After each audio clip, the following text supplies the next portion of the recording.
Mas hoje eu vou falar um pouquinho sobre, vamos dizer assim, sobre a mulher, sobre a família. Então eu quero ler 2 textos com vocês. O primeiro texto está em Mateus capítulo 1. Mateus capítulo 1.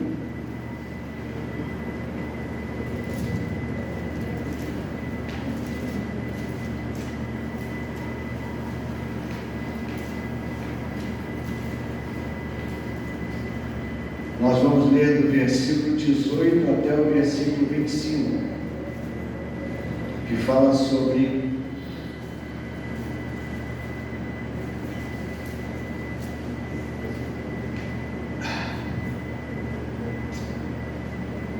José. Diz assim: foi assim o nascimento de Jesus Cristo. Maria, sua mãe, estava prometida em casamento a José, mas antes que se unissem, achou-se grávida pelo Espírito Santo. Por ser José, seu marido, um homem justo, e não querendo expô-la à desonra pública, pretendia anular o casamento secretamente. Mas, depois de ter pensado nisso, apareceu-lhe um anjo do Senhor em sonho e lhe disse: José, filho de Davi, não tema receber Maria como sua esposa, pois o que nela foi gerado procede do Espírito Santo. Ela dará luz a um filho, e você deverá dar-lhe o nome de Jesus, porque ele salvará o seu povo dos seus pecados. Tudo isso aconteceu para que se cumprisse o que o Senhor dissera pelo profeta: a virgem ficará grávida e dará luz a um filho, e o chamarão Emanuel, que significa Deus conosco. Ao acordar, José fez o que o anjo do Senhor lhe tinha ordenado e recebeu Maria como sua esposa, mas não teve relações com ela enquanto ela não deu à luz um filho. Ele pôs o nome de Jesus. Agora eu quero que você leia Lucas capítulo 1, que vai falar agora de Maria. Lucas capítulo 1, versículo de 26 até 38.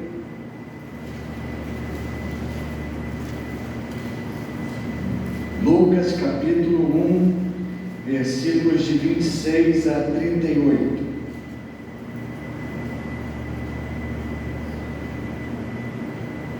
No 6º mês, Deus enviou o anjo Gabriel a Nazaré, cidade da Galileia, a uma virgem prometida em casamento a certo homem chamado José, descendente de Davi. O nome da virgem era Maria.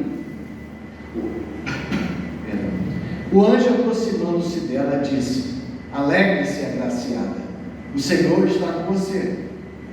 Maria ficou perturbada com essas palavras, pensando no que poderia significar esta salvação. Mas o anjo lhe disse: não tenha medo, Maria, você foi agraciada por Deus. Você ficará grávida e dará à luz um filho, e lhe porá o nome de Jesus. Ele será grande e será chamado Filho do Altíssimo. O Senhor Deus lhe dará o trono do seu pai Davi, e ele reinará para sempre sobre o povo de Jacó. Seu reino jamais terá fim. Perguntou Maria ao anjo: como acontecerá isso se sou virgem? O anjo respondeu: o Espírito Santo virá sobre você, e o poder do Altíssimo a cobrirá com a sua sombra. Assim, aquele que há de nascer será chamado Santo, Filho de Deus. Também Isabel, sua parenta, terá um filho na velhice. Aquela que diziam ser estéril já está no seu 6º mês de gestação, pois nada é impossível para Deus. Respondeu Maria: sou serva do Senhor, que aconteça comigo conforme a tua palavra. Então o anjo a deixou. Senhor, com essa simples palavra nesta manhã, Senhor Jesus, que o Senhor possa nos abençoar, que o Senhor possa reforçar em nós, Pai, aquilo que o Senhor planejou para a família, meu Pai, aquilo que o Senhor planejou para o homem, planejou para a mulher, meu Pai, Que o Senhor verdadeiramente, através do Teu Santo Espírito, possa falar aos nossos corações nesta manhã, a todos que estão aqui, a todos que estão assistindo e a todos que vão assistir essa mensagem, no nome de Jesus. Amém e amém. Talvez nos dias de hoje, irmãos, nesse dia das Mães, nós chamamos Dia das Mães, que nós poderíamos chamar de Dia da Mulher também, mas é um dia especial para o Dia da Mulher, já foi criado o Dia da Mulher, né? Poderíamos falar do Dia da Família, né? Também no dia de hoje. Eu sei que em alguns rincões, né, nos dias de hoje, falar desse tipo de coisa, né? Dia da Mãe, Dia da Mulher, Dia da Mãe, Dia da Família, pode ser uma ofensa, né? Talvez até passível de processo, né? Não sei como é que as coisas estão andando nos dias de hoje. Mas a realidade irmãos, que ligar a maternidade à mulher é algo científico, né? Porque nunca um homem gerou um filho e nunca um homem vai gerar um filho. Homem, né? Que nasce homem, não que se diz homem depois de adulto, né? Mas que nasce homem, com sexo masculino, né? Não com agora essa coisa de gênero, essa coisa que foi levantada nos últimos anos por aí, né? E a mãe sempre foi, ao longo de toda a história, né, a aglutinadora da família. Sempre foi a mãe, né, que aglutina a família, né, que coloca a família, né, ao seu redor. Sempre foi, né? Então, é por causa dessas coisas, irmãos, que a igreja e a família, que tem o seu fundamento, né, na cultura, né, traz consigo, né, a essência da família judaico-cristã, são muito atacados nos dias de hoje. Mais do que sempre foram atacados, né? Mas nos dias de hoje são cada vez mais atacados. Por quê? Porque a igreja e essa família, né, cristã são o obstáculo, ou são os obstáculos, né, para a introdução de uma Sodoma mundial.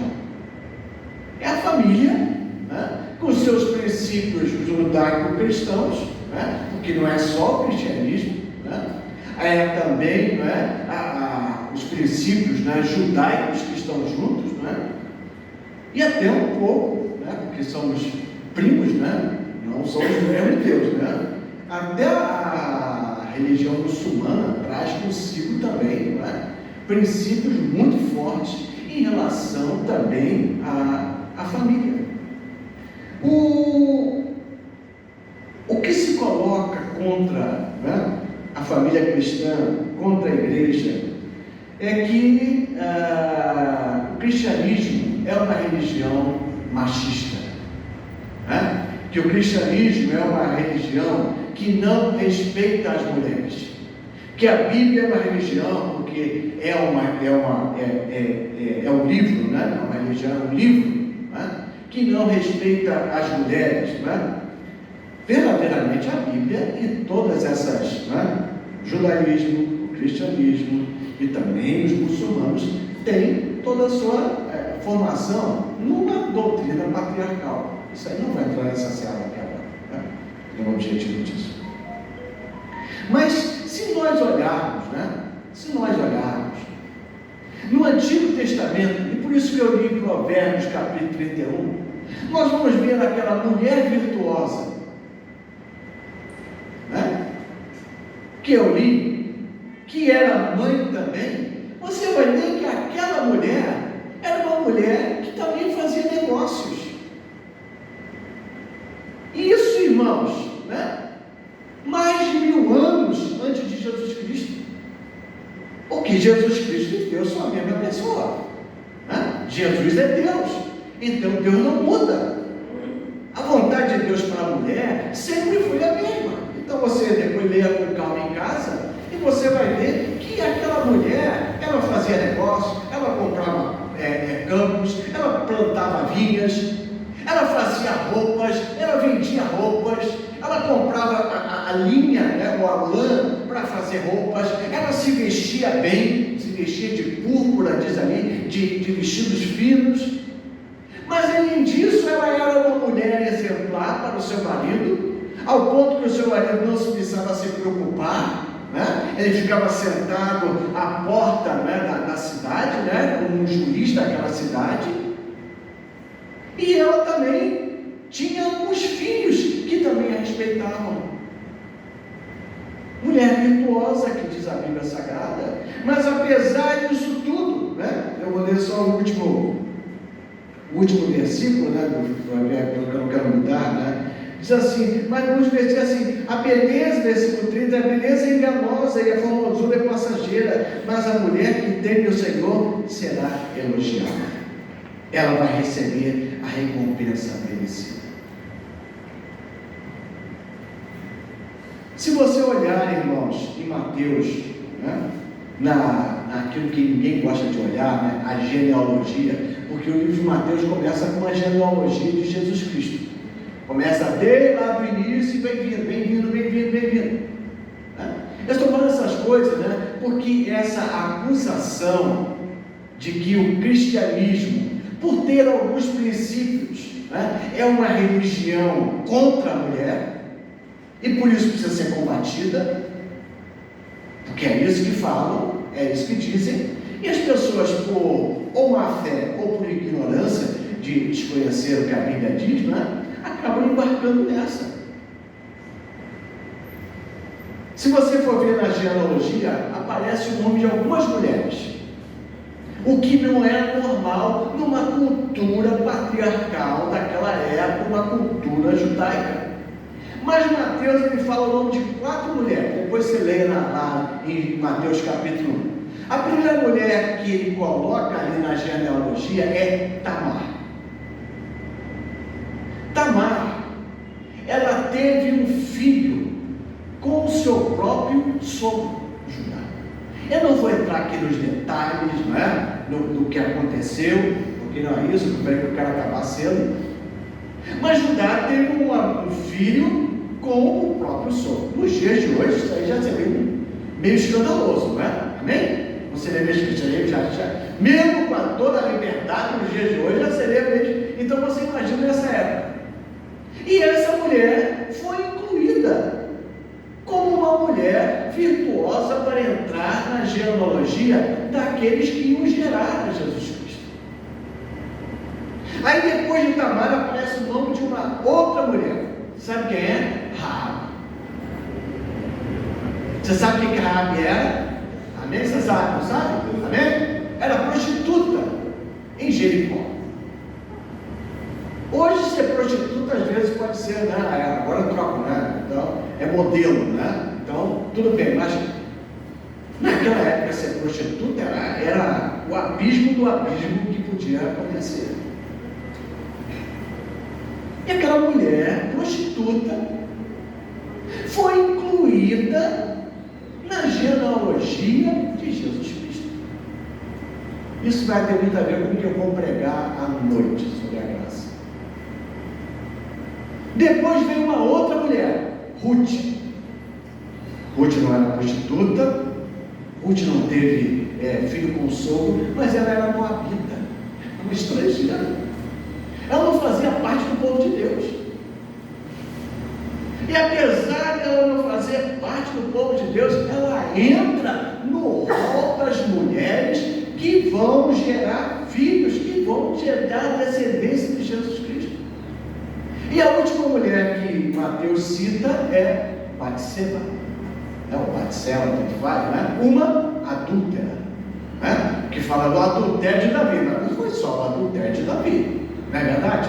Né? Porque ela também era casada, ela também adulterou, né? Não foi só Davi que adulterou, Davi adulterou, mas ela também adulterou, uma adúltera. E apesar disso, ela entra no rol daqueles que vão gerar filhos, né? Foi o caso de Salomão, né? Que foi até rei de Israel.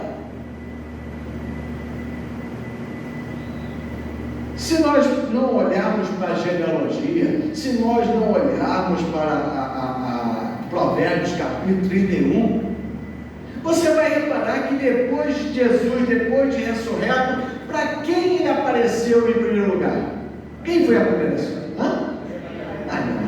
Uma mulher. Maria Madalena.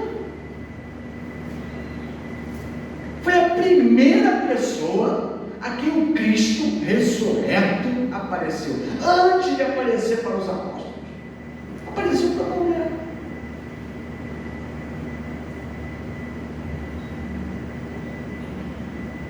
Então, irmãos, essa história é uma história, como várias outras, mentirosas, querendo distorcer. Jesus estava passando, e encontra uma mulher, uma samaritana. O judeu não conversava nem com o samaritano. O judeu evitava passar pela terra dos samaritanos, mas Jesus passa pela terra dos samaritanos. Ele, cansado, senta à beira do poço de Jacó, e uma mulher samaritana vai lá para tirar água, e ele começa a conversar com essa mulher. Uma mulher de origem duvidosa. Ela, se Jesus fala, você já teve 5 maridos, e o que você vive hoje, não é seu marido, então eu não sei o que ela era. E Jesus para, e Jesus conversa com essa mulher, ao ponto de quando os apóstolos chegam, eles ficam escandalizados. Como Jesus está conversando com uma mulher? O homem não conversava com a mulher nessa época, nem em público. Na época de Jesus, o homem não conversava com a mulher em público na rua. Quanto mais conversar com uma samaritana. E uma samaritana de origem duvidosa. Mas Jesus fez isso.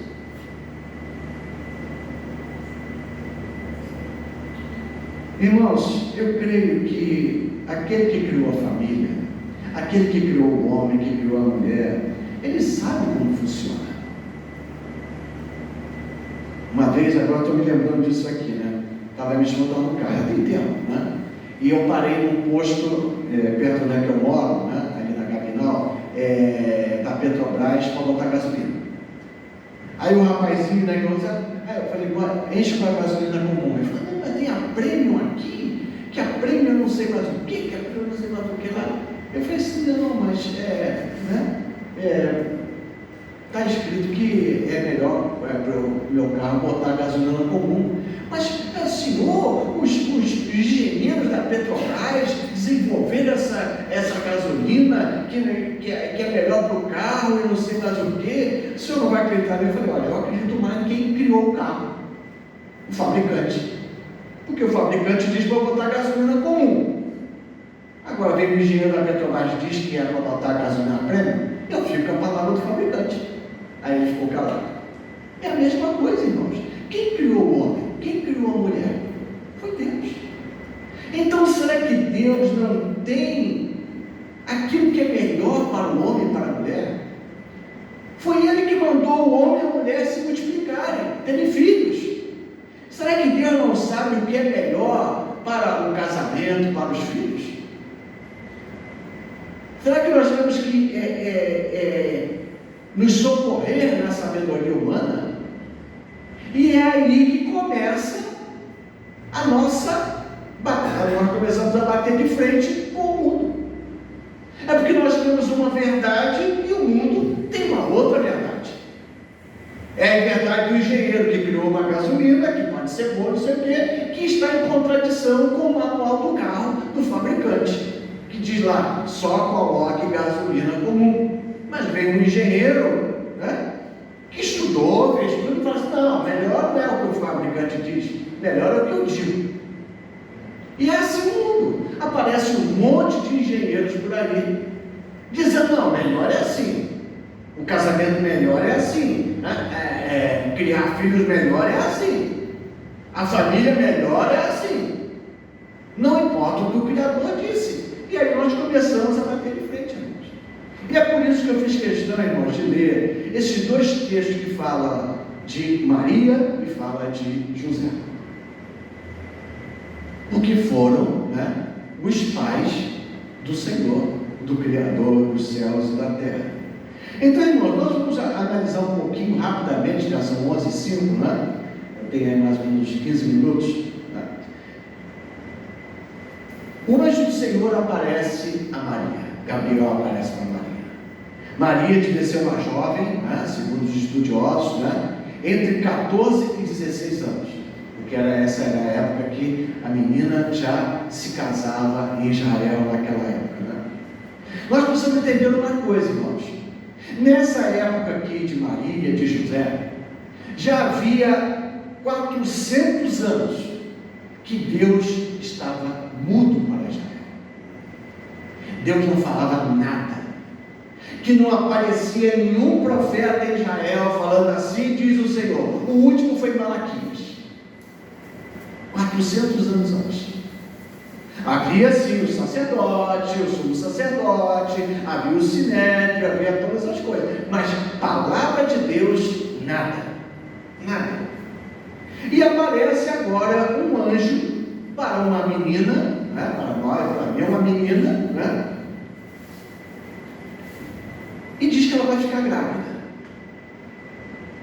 Essa menina, diz aqui que nós lemos aqui, ela estava prometida em casamento para José. Ou seja, não é que ela estava, preciso explicar essas coisas porque não era um noivado, é muito mais que um noivado, era um compromisso já definitivo, e não tinha naquela época, e hoje até hoje, nos círculos mais religiosos de Israel, ainda é assim, as famílias é que acertavam o casamento. Quando eu fui em Israel, há alguns anos atrás, o guia, que é judeu, que mora lá, ele falou que ainda é assim. Vem o pai conversar, o pai do noivo vem conversar com o pai da noiva, ou se a noiva não tiver pai, vem o responsável e acerta os detalhes do casamento, como é que vai ser, como é que não vai ser, etc. e tal. É firmado um compromisso, é isso que representa isso aqui. Eles já eram, sem estar casados, já eram casados, vamos dizer dessa maneira. Então essa menina, Maria, vou chamar de Maria agora, ela já estava comprometida com José. E chega o anjo para ela e fala assim: você vai ficar grávida. Ela fala assim: mas como assim eu vou ficar grávida? Eu sou virgem. Ainda não consumei o casamento com o meu marido, porque verdadeiramente ainda não casei com ele. Falou: não, você vai conceber pelo poder do Espírito Santo de Deus. E é interessante, irmãos, que mais de 400 anos sem Deus falar, essa mulher realmente ia ser especial. Maria, Deus não vai escolher depois eu vou falar de José. Realmente Maria devia ser uma mulher excepcional. Se coloque no lugar dela. Você é uma jovem, solteira, ainda, prometida em casamento, virgem, e chega um anjo, aparece para você e fala assim: olha, você vai ficar grávida. O que significa isso, irmãos? Significava que ela ia ser acusada de uma ou de outra coisa. A primeira coisa que ela podia ser acusada é que ela se deitou com José antes do casamento, pulou a cerca antes do casamento. Nessa época era algo terrível. Ela não ia ser apedrejada nem nada, mas ia ser acusada como uma menina meio assanhada, vamos dizer assim. E a segunda imputação, se não falassem que ela pulou a cerca, que ela se deitou com José antes do casamento, e aqui ela se deitou com outro, que não foi José. E aí a consequência seria muito pior, porque ela poderia ser apedrejada como adúltera, porque ela já estava prometida em casamento. Então ela não escaparia desses dois casos aqui, ou um ou outro. Vem cá, você foi com outro homem? Não, de jeito nenhum. José está aí para confirmar. Né? Não, de jeito nenhum. E José confirma: não foi com outro homem, não. Aí então foi com você. Quem é que vai acreditar que foi o anjo? Né? Quem é que vai acreditar uma coisa dessa? Ninguém. Não acreditava. Ninguém acreditou. Agora vamos para José. José preparando tudo para o casamento, tudo certinho, e chega Maria para ele, já talvez aí com uns 2 meses de gravidez, não sei, alguma coisa assim, e fala: José, eu quero falar para você. Depois de que ela sentir, as coisas da mulher, que estou grávida mesmo, não foi um sonho que eu tive. Maria aceitou. Ela aceitou, falou: faça comigo o que o Senhor quiser, anjo do Senhor. E ainda louvou a Deus, minha alma engrandece ao Senhor, meu espírito se alegra em Deus, meu Salvador. É só você ler mais na frente depois. E aí vem José. Maria chega para José e fala assim: José, eu vou falar para você, o que é, meu amor? É sobre o casamento? A gente já vai se casar, já está tudo certinho, estou acabando a nossa casa, está ficando bonita, pentei a parede da cor que você queria. Não, sabe o que é, José? É que o anjo veio, falou comigo, que eu ia dar à luz a um filho e eu estou grávida. Aí agora os homens se colocam no lugar de José. Naquela época. Hoje já seria complicado, não? Você imagina naquela época. E José fica assim: meu Deus do céu, como é que vai ser? E ele tinha, porque nós lemos aqui que ele amava Maria e não queria que Maria sofresse. Ele falou: tem que arrumar um jeito de terminar esse casamento, de anular esse casamento, sem expor ela, porque ela pode ser apedrejada. E aí esse mesmo anjo, trabalhou bastante Gabriel aqui no início, foi lá e foi falar com José: olha só, José, o que Maria falou é verdade. Ela ficou grávida pelo Espírito Santo de Deus. Ela vai dar à luz a um filho e você vai botar o nome de Jesus. Então José também devia ser um homem muito temente a Deus. Muito temente a Deus também. Porque ele aceitou a palavra, de um anjo da mesma maneira, com 400 anos de Deus em silêncio. Deus não anunciou nada, no megafone nem nada. E ele recebe Maria, sabendo também que ele ia ser acusado de uma ou de outra coisa.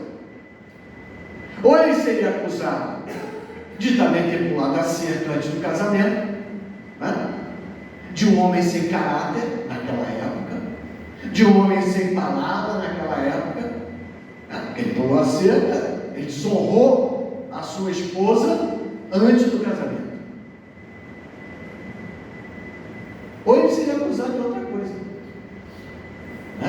pior, de ele estar se casando com uma mulher que se deitou com outro homem. Eles têm um nome aqui no dia, eu não vou falar, mas tem um nome, feio, nome feio, mas tem. Então ele seria acusado disso. Tá vendo? Olha lá, trouxa mesmo esse José, está assumindo Maria, gosta tanto dela que está assumindo ela, se deitou com outro homem e vai ter filho de outro homem. Irmãos, essas coisas eles sabiam, tinham certeza absoluta que uma ou outra coisa eles iam carregar para o resto da vida. Lembre-se, irmãos, que estamos falando de aldeias pequenas. Lembre-se que estamos falando de poucas pessoas, onde um espirrava, todo mundo sabia o que acontecia. Tanto é, irmãos, que depois que você abre a sua Bíblia na sua casa, que numa discussão que Jesus teve, falando sobre a descendência, sobre Abraão, aqueles que discutiam com Jesus, está lá em João capítulo 8, falando para Jesus: olha, nós somos filhos legítimos, nós não somos filhos de Cornélio. Ou seja, Cornélio em relações sexuais ilícitas. Por quê? Porque eles carregaram esse fardo, essa pecha sobre eles, a vida toda, não tinha como fugir. Ninguém acreditava que Jesus era filho de Deus, irmãos. Ninguém acreditou nisso. Então não podiam acreditar que Maria teve um filho virgem e pelo anjo. Agora, finalizando, irmãos, será que valeu a pena para Maria, para José, eles terem ouvido a voz de Deus, terem aceitado esse cargo, essa missão que Deus colocou para eles? Será que valeu a pena para eles? Eu acho que sim. Eu acho que é o casal mais abençoado, a família mais abençoada que já existiu na face da terra e que jamais existirá na face da terra, porque tiveram o privilégio de ter o seu Salvador na sua casa, crescendo junto com eles. José ensinando o ofício de carpinteiro para Jesus, Maria dando seu amor de mãe para Jesus. Valeu a pena, irmãos, com certeza absoluta. Se a gente pudesse falar com eles hoje, falar: vem cá, vocês aceitariam isso de novo, apesar de tudo que vocês passaram? Tenho certeza que eles falariam: sim, com certeza. Com certeza. Então, irmãos, eu termino essa simples palavra. Apesar das lutas, apesar de nós sempre termos que nos defender, que deve ter sido sempre assim, sempre deve ter tido uma piadinha para Maria, sempre deve ter tido uma piadinha para José, sempre deve ter tido uma piadinha sobre o que aconteceu. Sempre. Apesar, irmãos, de nós sempre termos que nadar contra esse mundo, contra a correnteza desse mundo, que eles dizem e querem dizer o que é certo para a família, que nós somos ignorantes, querem dizer como é certo criar filhos, querem dizer como é certo ser mãe. Nós vamos ter sempre, irmãos, que obedecer a palavra de Deus. Aquilo que Deus fala é o que é melhor. Ensina a criança o caminho que deve andar, como deve ser, porque somos diferentes, irmãos. A Bíblia trata do que Deus criou o homem e Deus criou a mulher. O homem tem certas coisas que a mulher não tem, a mulher tem certas coisas que o homem não tem, e isso é científico. Isso não é apenas bíblico, isso é científico. Está eu e minha esposa, ou você com a sua esposa, e a gente está conversando com um casal na frente. Aí conversamos 5 minutos. Aí acabou a conversa e foi embora. A mulher vai chegar e falar: você viu que a camisa do fulano tinha um fio desfiado? Você percebeu aquele tipo de coisa, né? Que tinha uma mancha no sapato dele? Porque a mulher é assim, irmão, a mulher é detalhista. Ela tem um foco em coisinhas que o homem não vê. O homem vê o geral. Não vê esse tipo de coisa. Você não viu? Não viu. A mulher parece que tem 10 olhos, aqui é a rebola da cabeça. Você não viu? Eu falei: não, eu estava de costa. Mas eu também estava de costa. Parece que ela tem, né? Sei lá, não sei, aqueles monstros, né, que tem o olho para frente, o olho para lá, já pode, né? Mas mulher assim, você está rindo, mas é uma realidade. Aconteceu comigo, não podemos fazer na semana, eu falei que estava fechadinha nas costas, ela se encostou em alguma coisa. Mas não vê, essa é a diferença. Essa é a diferença. Se esqueceu meu aniversário, eu não estou nem aí. Mas vai esquecer o aniversário da mulher. sei, tudo bem, eu podia gravar, eu não estou. Eu estou falando de maneira genérica, irmãos, porque eu sei que hoje tem homem que usa saia, né? Tem mulher que tem barba, né? Então a gente sabe esse tipo de coisa do dia de hoje, que as coisas mudaram muito, né? Mas de uma maneira geral, né? O homem não se liga nessa coisa. Agora a mulher tem a data do casamento, tem a data do noivado, a data do primeiro beijo, a data do não sei o que, é igual a Samara sabe a data toda. Tá? E se o homem não lembra, eu não lembro, aí pronto, não presta. Por quê? Porque assim é a mulher. Agora, tem certas coisas, eu vou falar agora, tem certas coisas que é atribuição do homem. Tem certas coisas que o homem, Deus deu esse cargo para ele. Eu não vou entrar em muita coisa, já estamos 11h20 já, né? Então, você vê algum, não é porque ele é baixista, não é? Você vê algum piloto de Fórmula 1 mulher? Não. É porque isso aí é uma especialidade do homem. Não é dirigir, não. A mulher é cuidadosa, né?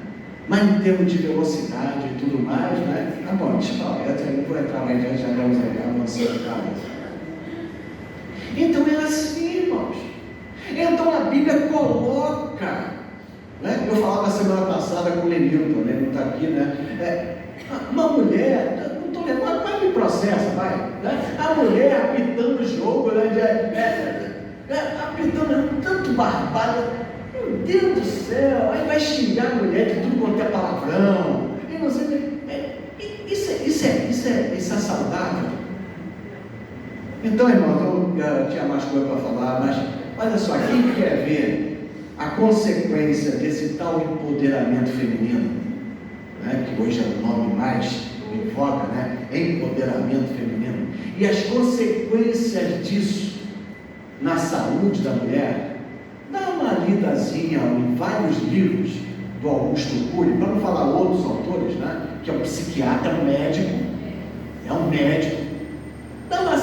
uma lidinha, não é o pastor falando de Bíblia, ignorante, o boçal, né? Dá uma lidinha no que o psiquiatra, médico fala, e ele cita outros estudos e tudo mais, das consequências da mulher estar assumindo coisas que Deus não a criou para ela assumir. Então ela está pegando um fardo que ela não aguenta. Não dá para voltar mais atrás agora. E a consequência disso é doença. Porque o homem foi criado para uma outra coisa. Outra coisa. O homem não esquenta a cabeça com muita coisa, né? Porque o homem ele é mais macro. E a mulher é mais micro. Então qualquer coisinha, né? Deixou o chinelo ali, quer guardar o chinelo lá. Meu Deus do céu, quem tem um chinelinho ali? Então eu não brinquei. Mas a mulher gosta do negócio ali no seu detalhezinho, porque a mulher é micro e o homem é macro. Bem, tanto faz, né? Para mim, eu levantava da cama, deixava a cama sem fazer, já vai deitar de noite mesmo, já está prontinha. Não? Para que vai fazer cama para depois desfazer de novo? Pensa bem, irmão, pensa bem, não é para quê? Para quê? Não é não? Mas, né? Então, esses detalhes, irmãos, é o que a Bíblia traz. A diferença entre o homem e a mulher. E a mulher recebeu algo que nunca pode ter gênero, pode ter supremo, pode ter o que for, pode jogar vôlei, pode fazer o que for, mas nunca um homem que nasceu com XY, não é isso? É tanto tempo, não é XY? Né? XY, nunca esse homem vai gerar uma criança. Nunca. Quando começou esse negócio de clone, né? Até uma novela da Globo, eu falei, naquela época, nunca o ser humano vai fazer um clone do homem, porque a vida só Deus dá. Então, irmãos, Deus estabeleceu a mulher como mãe. Deus estabeleceu a mulher como aquela que, bem-aventurada, aquela, né? Tanto é que Provérbios fala que a mulher sábia, ela edifica a sua casa, e a tola, o que é que ela faz? Não falta o homem. Porque o homem pode fazer um monte de besteira, não é bom fazer, mas se a mulher, se a mãe está lá de segura o rojão, fica tudo tranquilo, pode ficar tudo tranquilo. Agora, se a mulher começa a fazer, porque a mulher, isso vale até para o reino animal. Então, parabéns às mães, né? As mulheres que não são mães, parabéns também às mulheres, né? Pelo dom que Deus derramou para vocês. Ninguém é melhor, o homem não é melhor que a mulher não é melhor que o homem, os dois se complementam. Mas é isso que o mundo não quer entender, né? Por quê? Porque o mundo quer que a família se torne uma Sodoma, né? E quando a mãe, né, ela terceiriza a criação de filhos, né, aí os filhos vão ser criados pelo pensamento de uma outra pessoa que não é cristã, que não tem pensamentos bons às vezes etc. Né? Ficamos de pé, irmãos. Acabei que eu não consegui acabar. Mas acabei em 11:27.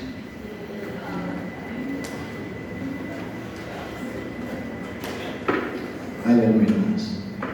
Que a graça de Deus esteja sobre todas as mulheres dessa igreja.